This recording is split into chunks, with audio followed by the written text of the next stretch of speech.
Hi, I'm Greg, and I'm here to celebrate Women's History Month by reading a book um, for for the people and kids. The book that I'm reading is Celia Cruz, Queen of Salsa, by Veronica Chambers.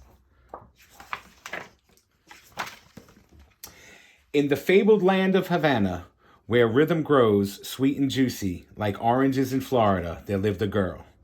She looked like a girl and talked like a girl, but everyone who ever met her agreed she sang like a bird.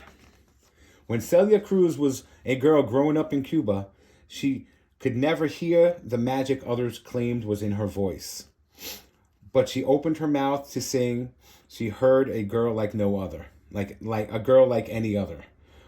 But when she sang, her father heard thunder, her cousins heard the call of the sea, her neighbors heard a hummingbird. Celia would grow up to be a queen, but she was not born a princess. She grew up in a poor section of town, one of four sisters, though the house was also home to numerous cousins. At times, there were as many as 14 children in the two-bedroom house. Still, young Celia always stood out amongst the crowd. Her mother liked to tell the story of how a tourist brought Celia's first pair of shoes after hearing the little girl sing. Like other girls in Havana, she had chores. Some of the friends were charged with sweeping the kitchen, other girls washed the dinner plates. Celia's job was to sing lullabies to put her younger brothers and sisters to sleep. At night, her voice carried through the windows, rolling along the cobblestone streets like a wheel or a wish. The people in her neighborhood began to gather outside of her family's front door, begging her father to leave it open. They would say, "Her voice is tan dulce," sweet like azúcar. Her voice, it was said, sent not only to sleep, but to a nighttime land of angel dreams. Always shy and more than a little independent, Celia mistook the gathering crowds for busybodies, watching her every move. "Ay, por favor," she pleaded. "If you don't leave, these little ones will never go to sleep." Despite her initial shyness, she could not stop singing. In the afternoon, after school, she would listen to the rapid fire calls and cries of the pregón, the street vendors calling out their wares. In time, people would recognize the passion and pulsating cries of the pregón in Celia's unique vocal style. In high school, she began singing in the school shows and local clubs.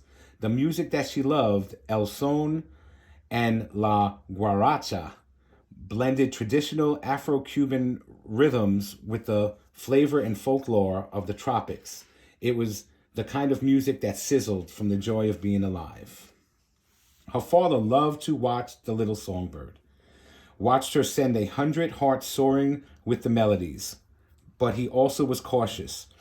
"Keep studying, mija," she told her as she hummed the old Cuban love songs while absent-mindedly flipping the pages of her school books. "You are so smart. Forget about singing, become a school teacher, and make our family proud."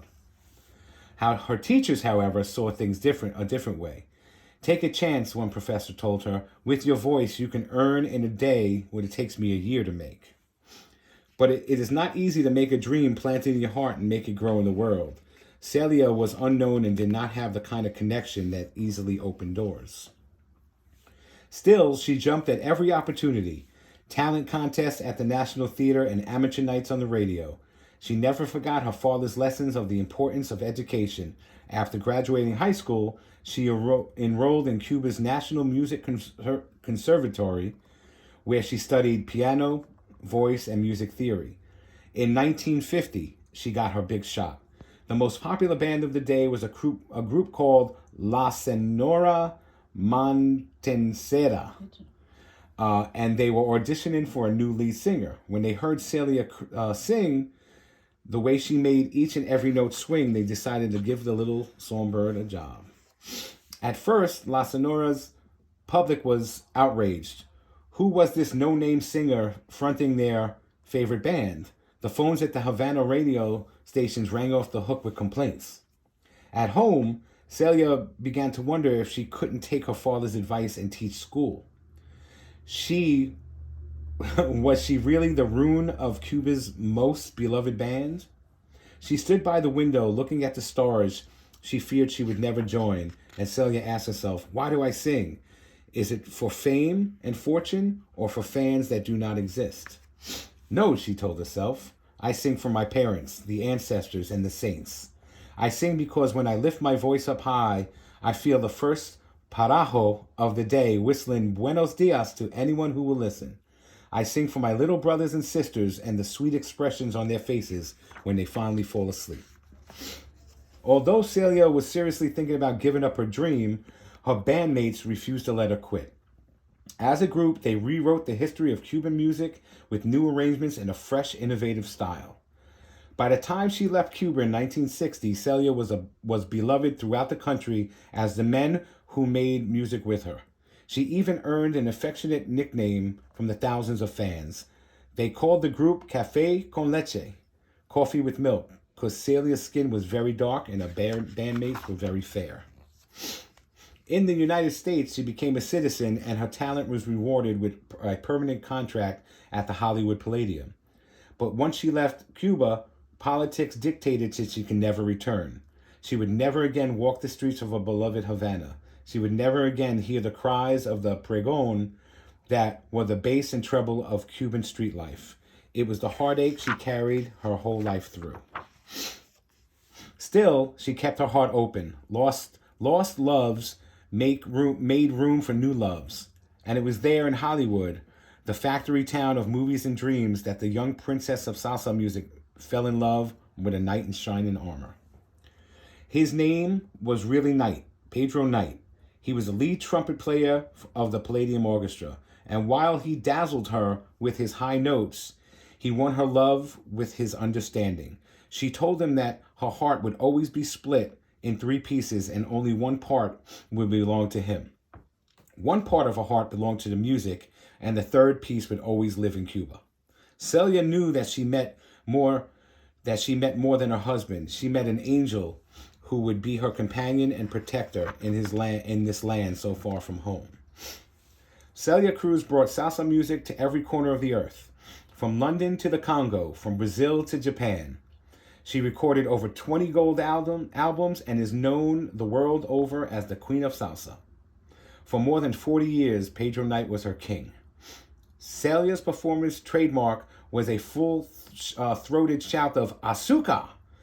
It's the Spanish word for sugar, and the only word many say that so perfectly described her voice. In the fabled land of Havana, where rhythm grows sweet and juicy like oranges in Florida, there lived a girl. She looked like a girl and talked like a girl, but everyone who ever met her agreed she sang like a bird.